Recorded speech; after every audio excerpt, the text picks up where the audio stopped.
welcome. It is January 11th, 2026, and I need you to understand something before we go any further.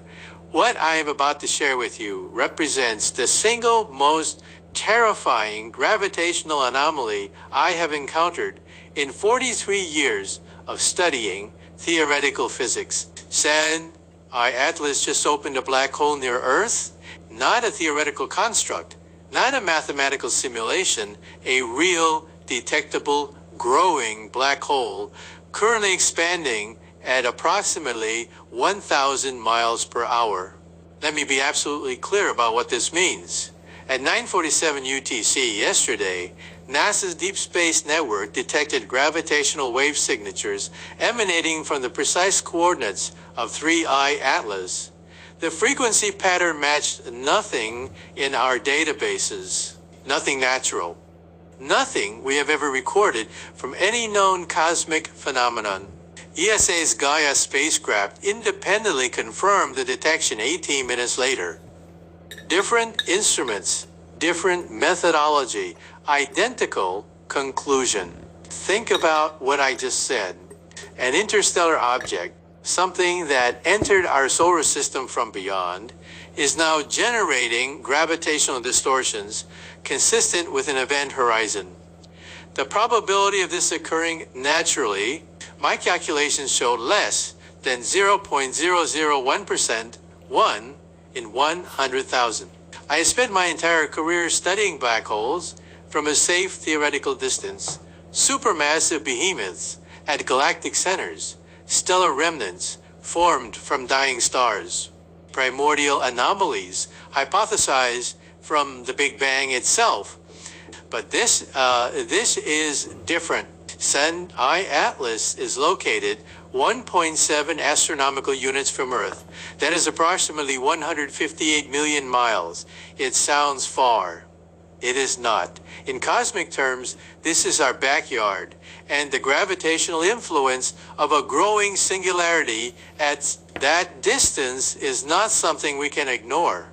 JWST's Anarcam instrument captured the first visual confirmation at 14:23 UTC. The light bending around 3 Atlas now shows characteristic gravitational lensing. Stars behind the object appear distorted, warped. Exactly as Einstein predicted, matter would behave near an event horizon. The growth rate terrifies me. 1,000 miles per hour means the event horizon is expanding, consuming every 60 minutes. The boundary of no return extends further into space. At this rate, within 30 days, the gravitational sphere of influence will have grown by over 720,000 miles. And we still do not understand what triggered this. San Atlas was cataloged as an interstellar comet, ice and rock from another star system. That was the official classification when it was discovered in February 2025. 11 months later, it is generating space-time curvature readings that should require a mass of approximately 3.2 solar masses. The math does not work. The physics breaks down, and yet the data is unambiguous. NASA has not issued a public statement. ESA convened an emergency session this morning. The silence from official channels tells me everything I need to know about the severity of what we are witnessing. I want to walk you through every piece of evidence, every detection, every impossible reading that has accumulated over the past 72 hours. Because what is happening near 3I Atlas right now will either rewrite our understanding of physics entirely or force us to confront a possibility I never thought I would seriously consider. Something created this black hole, and it is still growing. Let me take you back to where this began. February 14th, 2025. The Vera C. Rubin Observatory in Chile detected an object moving against the background stars at an unusual velocity. Initial calculations showed a hyperbolic trajectory not bound to our sun passing through. An interstellar visitor. The astronomical community had seen this before Oumuamua in 2017, Comet Borisov in 2019. Objects from distant star systems making brief journeys through our cosmic neighborhood. Rare but not unprecedented. San I Atlas received its designation, third confirmed interstellar object, named after the survey program that found it, standard protocol, routine documentation. But that was only the first anomaly. By March 2025, tracking data revealed something peculiar. The object was not following its predicted path, non-gravitational acceleration.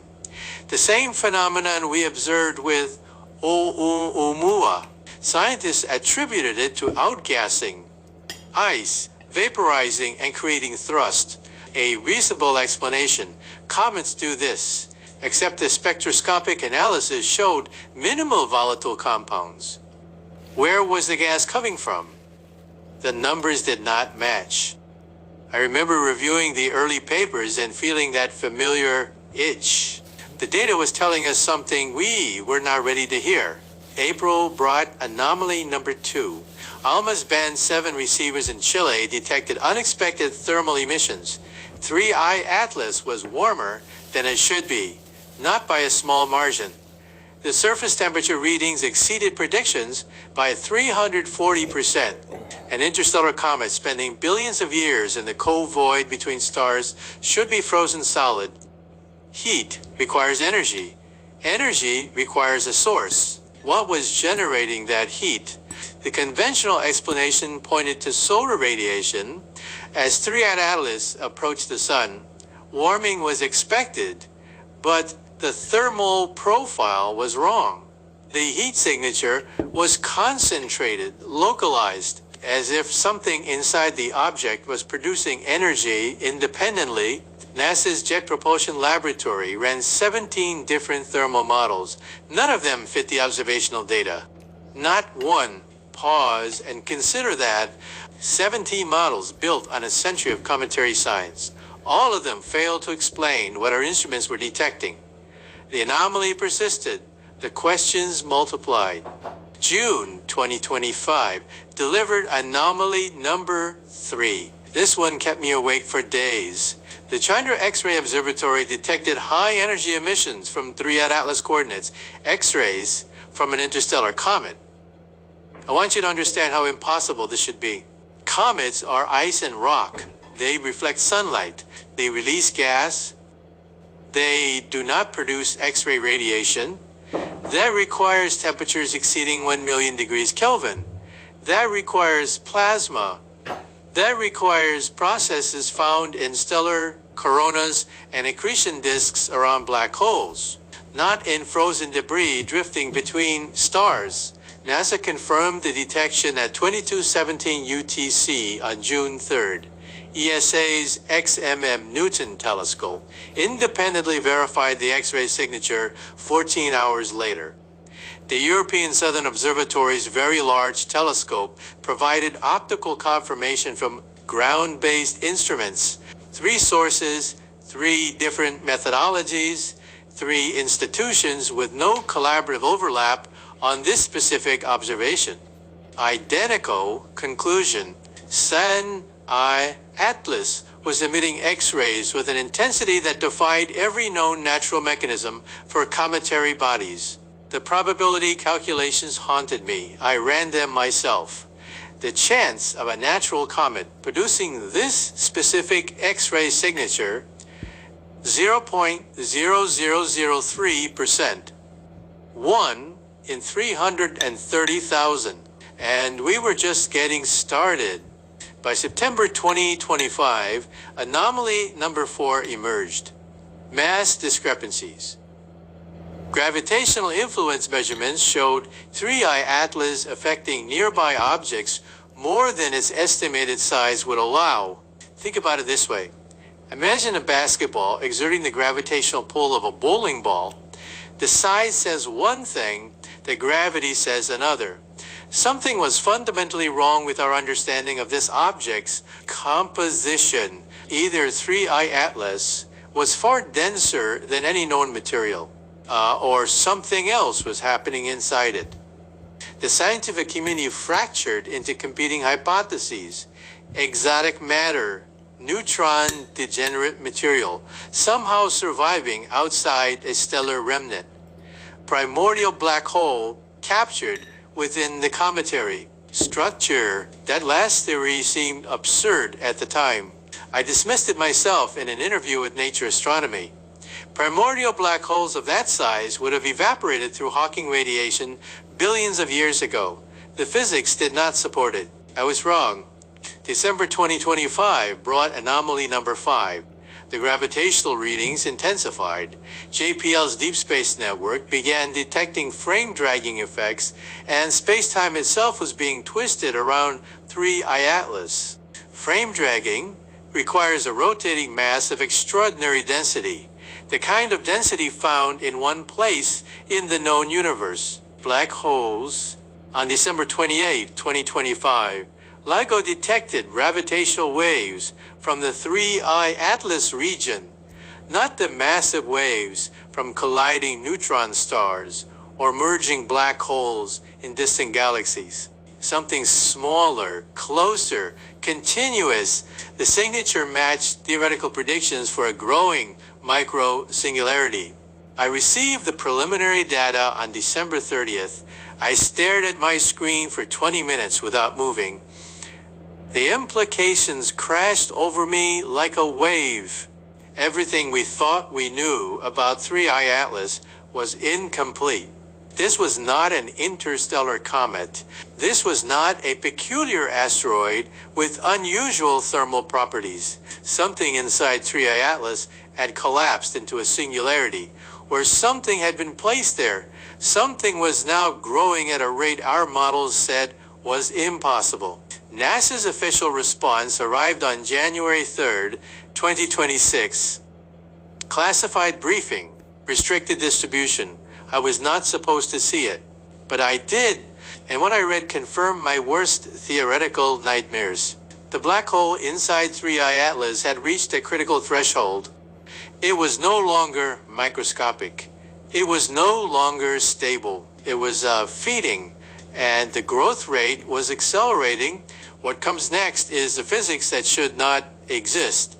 And then on January 8th, 2026, at precisely 3:47 UTC, something changed. Everything I showed you before, the thermal anomalies, the X-ray emissions, the gravitational discrepancies, all of that was documented over months of careful observation. Puzzling but manageable, strange but contained. What happened 3 days ago shattered that containment entirely. JWST's mid-infrared instrument detected a sudden luminosity spike from 3I Atlas. The brightness increased by a factor of 17 within 90 seconds. Not gradually, not predictably, a violent eruption of energy that should have destroyed any conventional cometary structure. But 3I Atlas did not fragment. It grew. Let me explain the physics here, because it is genuinely terrifying when you understand what the data implies. A black hole forms when matter collapses beyond a critical density threshold.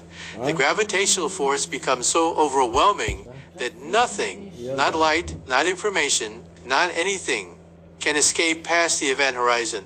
This boundary marks the point of no return.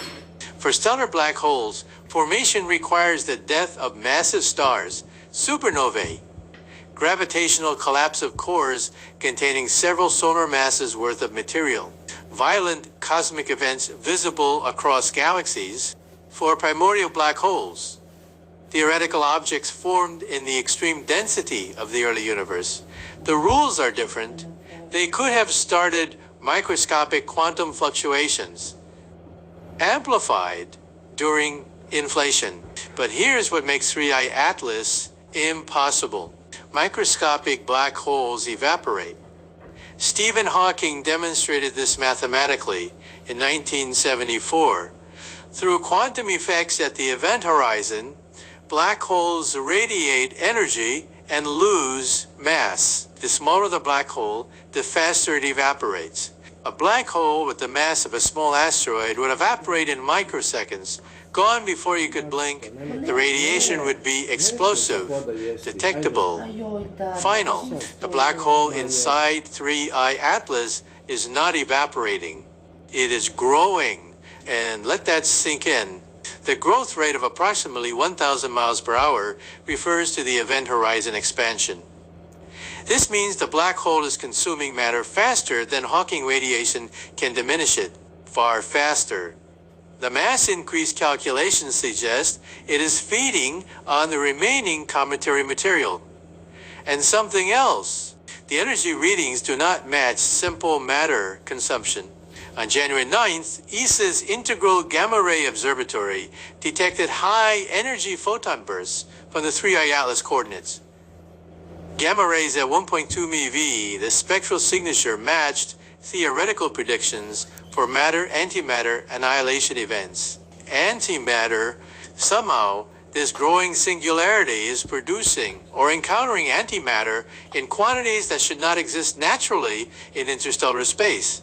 Each annihilation event releases pure energy. Each burst of gamma radiation confirms something profoundly unnatural is occurring. The probability of natural antimatter production at these levels. My calculations return 0.00007%, 1 in 1.4 million. Combined with the previous anomalies, the cumulative probability of 3I Atlas being a natural phenomenon dropped below 1 in 47 billion. Think about that number, 1 in 47 billion. There are approximately 400 billion stars in our galaxy. If you randomly selected comets from every stellar system, you would expect to find an object like 3I Atlas fewer than 10 times in the entire Milky Way. And one of those objects just happened to enter our solar system.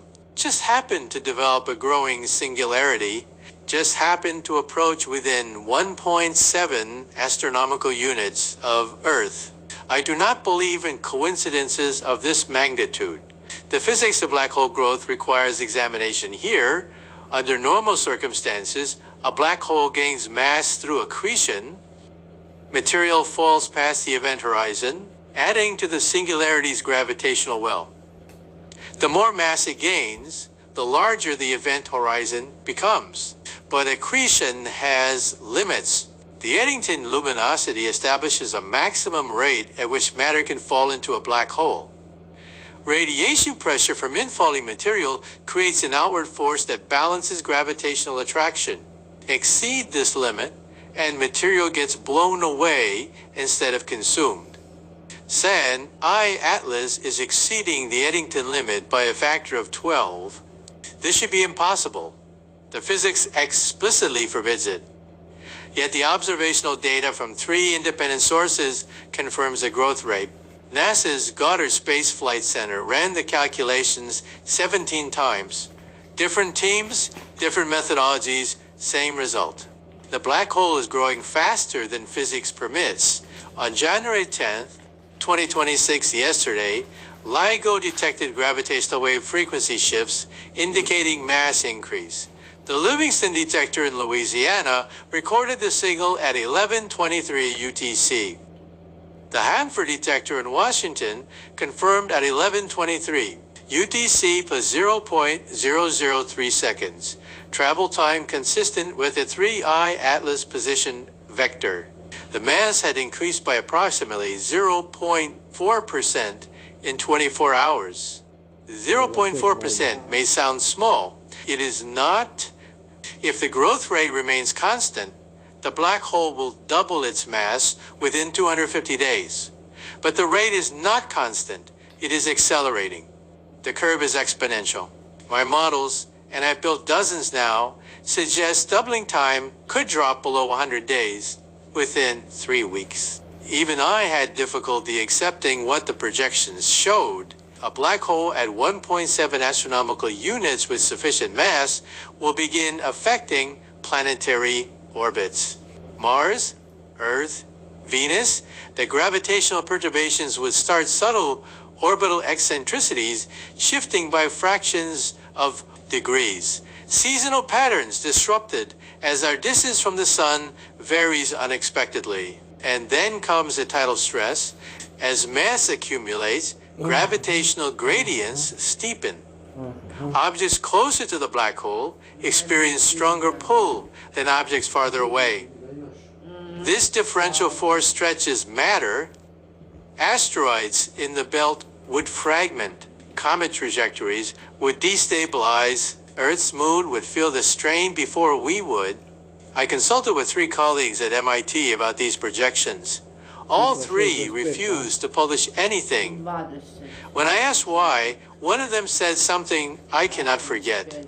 He said the models were correct, but the implications were unsurvivable. Unsurvivable. That word has echoed in my mind for days. NASA classified the trajectory projections on January 6th. I know this because requests for data access began returning authorization failures. Colleagues who had been sharing findings went silent. The normal channels of scientific communication closed without explanation. But what I am about to show you in the next section, the data that emerged in the last 12 hours explains why. Because the black hole did something yesterday that even my worst models did not predict. Something that changes everything. Everything I've shown you so far, the 5 anomalies, the impossible growth rate, the classified briefings, the 1 in 47 billion probability, all of that was documented before midnight yesterday. What I'm about to tell you happened 14 hours ago, and it rewrites everything. At 1952 UTC on January 10, 2026, NASA's Deep Space Network detected a trajectory alteration. 3I Atlas shifted course by 0.12 degrees. Non-gravitational, no solar wind explanation. No outgassing signature. Deliberate angular momentum change with no identifiable physical cause. The black hole turned toward us. The new trajectory vector intersects Earth's orbital path in 847 days. Not Earth itself, not yet, but the precise region of space our planet will occupy in September 2028. I verified this calculation myself twice. The math is unambiguous, but that is not the bomb. The growth rate accelerated not by the expected exponential curve. Something else happened. At 2214 UTC, LIGO detected a gravitational wave burst 17 times stronger than any previous reading. The event horizon expansion rate jumped from 1,000 miles per hour to approximately 1,847 miles per hour, an 84% increase, instantaneous, without warning. If this is natural, if some unknown physics explains the acceleration, then our models of black hole mechanics require complete revision. Everything we thought we understood is wrong. If this is artificial, if something is controlling or feeding the singularity deliberately, then we are witnessing technology so advanced it appears indistinguishable from cosmic catastrophe. And if this is neither, if something beyond our comprehension is unfolding 158 million miles from Earth, then we have approximately 847 days to understand what we are facing. ESA convened an emergency session at 4 o'clock UTC this morning. 12 nations participated. The session remains ongoing as I speak these words. The clock is running, and what comes next determines everything. Let me establish what we know with absolute certainty. A black hole is forming inside 3I Atlas. The event horizon is expanding at 1,847 miles per hour and accelerating. The trajectory shifted toward Earth's orbital path 14 hours ago, and 12 nations are meeting an emergency session right now to discuss what cannot be discussed publicly. These are not theories. These are documented observations from NASA, ESA, LIGO, and JWST-4, independent sources, 4 identical conclusions. But one question remains unanswered. One question that every classified briefing carefully avoids. what created this black hole, because the answer determines everything. If natural physics produced this singularity, then the universe contains mechanisms we never imagined. Black holes can form anywhere, anytime. Without warning, our cosmic safety was always an illusion. If intelligent design produced the singularity, then something sent 3 atlas here, something aimed it at our solar system. Something is watching what happens next. And if the answer lies beyond both options, then we are witnessing something our science cannot categorize, something our mathematics cannot model, something our civilization may not survive understanding. The telescopes are pointed. Every major observatory on Earth is tracking 3I Atlas tonight. JWST dedicates observation windows every 6 hours. LIGO monitors continuously for gravitational wave bursts. In 847 days, Earth's orbit intersects the trajectory, the singularity grows, the event horizon expands, the data streams arrive every hour. In 43 years of studying the cosmos, I have never encountered anything like this. And whatever 3I Atlas truly is, we are about to find out. Since the day you were born,